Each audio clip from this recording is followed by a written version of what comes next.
the next part of the conversation is something that you often don't learn until you actually go to an English-speaking country. So the barista will almost always say something like, "Is that everything for you?"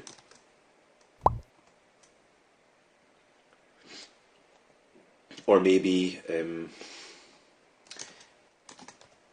"Anything else for you?"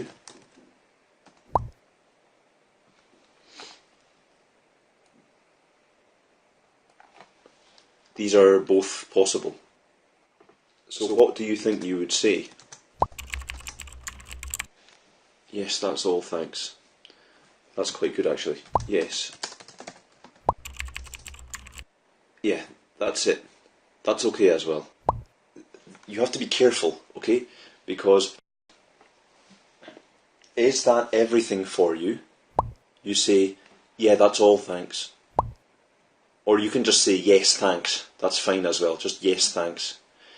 But if they say, "Anything else for you?" then you should say, "No, that's all, thanks." Does it make sense? You need to be careful to use yes or no in the right way. Because one question is asking you, "Is that all?" The other question is asking you, "Do you want anything else?"